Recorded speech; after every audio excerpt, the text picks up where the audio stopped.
Everyone is familiar to some extent with the concept and process of thinking. We think about what we want for lunch after a meeting. We think about past interactions and how we may have acted differently given our current level of maturity.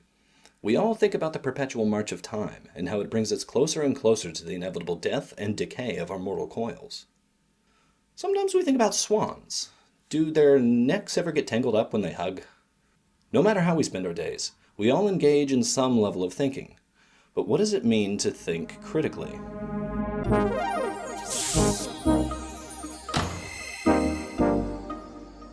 To critically think is to not accept anything without a rigorous process of questioning and self-reflection. This means that any new information presented to us will not be accepted as fact until we can verify its truthfulness. This process could be used when a friend shares a story that sounds a little too far-fetched to be something that they actually experienced. In cases like this, we'll normally nod, smile, and say, "Huh," when really we should say, "Huh." Or perhaps when somebody promises a very quick and easy way to earn vast amounts of money from home with nothing required from you except a credit card number and a copy of your birth certificate.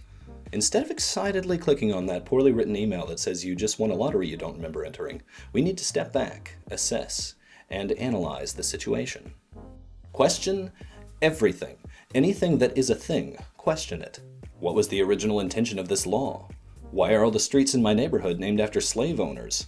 How could a 5-ounce bird carry a 1-pound coconut? When did wearing heels become exclusively feminine? Who benefits from the mass extraction of natural resources from the Middle East? If we are encouraged to ask these questions from an early age, we develop our own understanding of the wider world, rather than inheriting someone else's.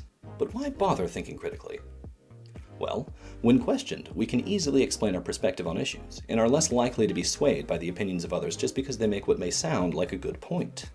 Engaging with people you disagree with while equipped with critical thinking skills allows us to hear alternate points of view in good faith.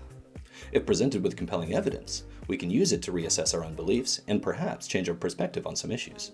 If presented with a low IQ baby brain point of view, we can easily identify why the other person is wrong. If we are unable to critically think, we are left vulnerable to disinformation, manipulation, and exploitation because we lack the tools necessary to step back and thoroughly assess everything we encounter. Poor critical thinking is what leads people to believe in unfounded conspiracy theories. While some conspiracy theories may contain elements of truth, when someone can't distinguish between fantasy and reality, absurdities will sound perfectly logical, while obscuring what may be a more obvious and evident truth. This becomes even more problematic if we're only getting our information from one source. Facebook is not a good source of information for epidemiology. Your cousin's blog is not a good source of information about vaccines. Unless they're a qualified scientist who specializes in vaccines. When we fall into a conspiratorial mindset, we become prone to confirmation bias.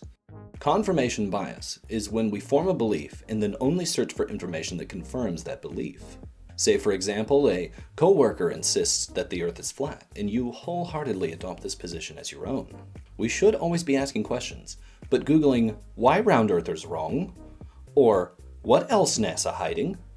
is not doing your own research. It is the dictionary definition of confirmation bias and can send us so far down a hole of misinformation that we slip away from reality, becoming distrustful of any legitimate sources of information that differ from our already established ideology. This can be mostly harmless at first, but eventually this kind of thinking will drive us away from our friends and family, leaving us isolated and more vulnerable to increasingly dangerous disinformation. Thinking critically not only protects us from the many scammers, liars, and abusers that exist in our society, but also gives us the ability to recognize and help others who may have fallen victim to their traps. Say a friend just started working for a hot new multi-level marketing company that's totally not a pyramid scheme, it's a family. We can attempt to delicately coax them away from this predatory industry. Emphasis on delicately. It is reasonable to be sick of the many links that they send you, pushing an all-organic wellness powder that simultaneously bleaches your teeth and everything else on the way out. But meeting their annoying messages with righteous fury will only push them back into the welcoming arms of Herbalife. Or maybe a sibling is in an abusive relationship with someone who constantly degrades and manipulates them. From the outside looking in, it may be obvious that the abuser is the source of the pain that they feel, but sometimes people need help recognizing that the damage they are subjected to is not their own fault. In situations like these, we can use our communication skills to guide and prompt others towards a higher level of thinking that will allow them to break free from their abusers. Again, we don't want to shame them for being a victim. We need to use our knowledge to validate them and illuminate the reality of the situation they are in. Everyone is capable of critical thought, but the process of guiding them towards it can take a while. Learning to think deeper is a skill that already takes a long time to develop, but is made even more difficult if someone is surrounded by people who actively wish to stop them from critically thinking. An abusive mother doesn't want her children to critically think about the things that she says or does to them. A cult leader doesn't want his followers to question whether or not he actually has supernatural healing abilities. Your boss doesn't want you to wonder why you haven't been promoted after working in the same position for 10 years. People like this actively stop the development of critical thinking skills by telling us that we're wrong to be curious, or that we're lucky to be where we are and we should just be grateful. Or they just lie. They do this because developing these skills allows us to thoroughly assess their words and their actions, which often causes us to raise our expectations of how we are treated. This can prompt them to examine their own behavior, which is something they may not be ready, willing, or even capable of doing. Confronting a genuine person about the way that they treat you might lead them to self-reflect on their behavior and use that realization to grow as a person, which can strengthen the relationship between you. Confronting a malicious person about the way that they treat you forces them to take accountability for their own actions, which is the last thing a manipulative person wants to do. And to that we should all say, too damn bad. We all have to face accountability for our own actions, but the actions of abusers and manipulators bring significant harm to the people closest to them. They shouldn't get to go through life believing that everyone else is the problem. They deserve to have a timeout and think about what they do. Highly developed critical thinking skills benefit all of us.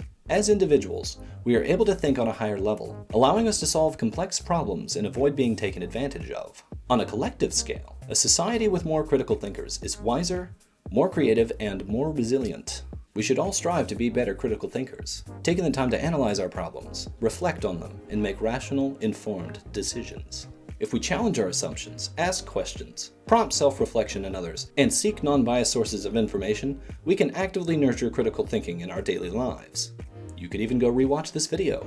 Now armed with the big brain thinking skills to decide for yourself whether or not anything I just said was worth considering. If we all do this, we can help ourselves and others to grow, mature, and stay safe in our society. Because whether it's our own beliefs, beliefs imposed by family members, of our institutions, schools, or of our leaders, nothing should ever be above questioning, including us. Sometimes. We should always seek to reaffirm our beliefs and why we hold them. This helps us better understand our own internal set of facts and values, which in turn helps us better understand ourselves. If the creation of this content brought you any combination of joy, arousal, curiosity, perceived enlightenment, or amusement, it would be greatly appreciated if you press the corresponding buttons which indicate that is the case. It would be particularly helpful if the like button were to be smashed, the bell were rung, finishing with a subscription to ensure you get more of this every Friday. Thank you for watching.